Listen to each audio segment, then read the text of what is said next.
Tuesday saw the first of the Coppa Italia semi-final first legs, Inter taking on Juve, and it would be Juventus who would certainly have the advantage going to the second leg with a 2-1 victory away against Inter. Lautaro Martinez opening the scoring for the hosts, but then a Cristiano Ronaldo brace would see Pirlo's side take the advantage.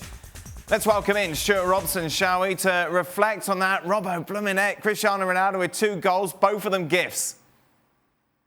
They certainly were. I mean, the first one, Ashley Young was lazy, really, because Cuadrado was he was the right side of Cuadrado to start with. Cuadrado made the run beyond him because he didn't see him coming. Then he grabbed hold of his arm. The referee didn't give it to start with, but VAR told him it should be a penalty, and I think he was right to give a penalty in the end. And it was a good finish from Ronaldo. The second one, 3 mistakes. De Vrij should never pass it backwards. He's on the halfway line. Pass it forwards, and that was the problem with Inter in the first half.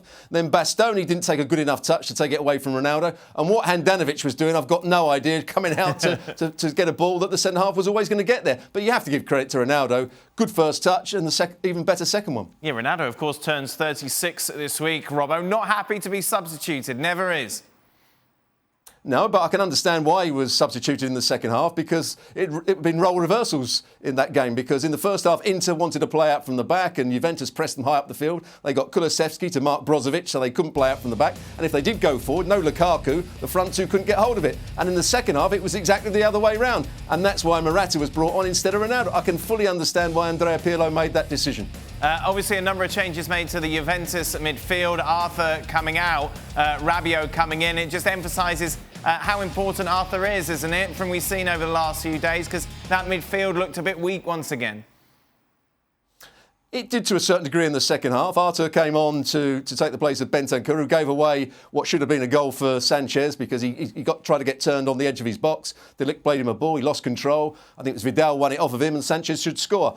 But I'm not sure that Arthur's really the player that is going to be a strong player for the rest of the season in that central midfield. Yes, he might control the play, which he did in the first half against Sampdoria, but he's another player that wants to play square and backwards all the time. So I'm not a great fan of Arthur. I would still prefer Bentancur in there. It's interesting you bring up tactically about how things switched in that second half. Pirlo is someone that we haven't exactly given a lot of love towards tactically, but did he get one up on your boy, Conte, in the second half, Robbo? He did.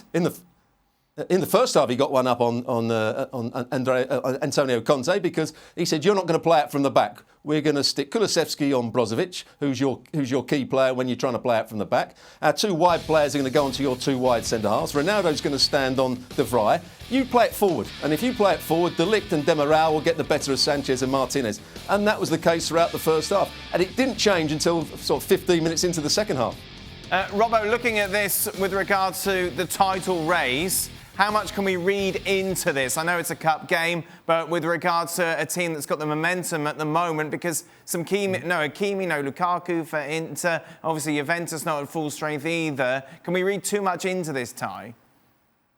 Absolutely. You can read a lot into it because it gives Juventus the confidence. And Inter, once again, struggled. If Lukaku doesn't... I've told you many, many times, Lukaku is key to exactly the way Antonio Conte wants to play football. He's always wanted a centre forward that can hold it up. So they almost suck the opposition in and then they play the ball into Lukaku, 2v2, and they try and play a good partnership up the front between Martinez and Lukaku. Without Lukaku, there was nobody to hold up the play. So the ball kept on coming back. So if Lukaku's not playing, they've got a major, major problem, Inter. Juventus big favourites, Robbo, to make it to the final now?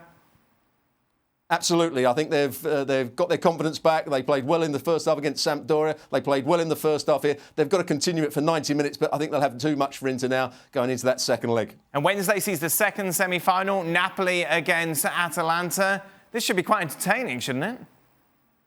It should be, because both sides have got some great attacking qualities. Insigne coming off that left-hand side. They can play either Osimhen up front or Petagna, whoever they prefer to play. They've got a good midfield now, I think, Napoli. They haven't got all their players fit, but they've got a strong midfield. Bakayoko, I think, will come back into the side. Their fullbacks, Di Lorenzo, will try and get forward down that right-hand side. And, of course, Atalanta. You're never quite sure what you're going to get with Atalanta. They play some brilliant football. If Zapata plays up front, he's somebody that wants to run down the sides. Muriel, he's much better when he comes on as a sub, but he might start the game. Ilicic is as clever as you can possibly be when he's on that right-hand side, coming in on his left foot and playing little 1-2s.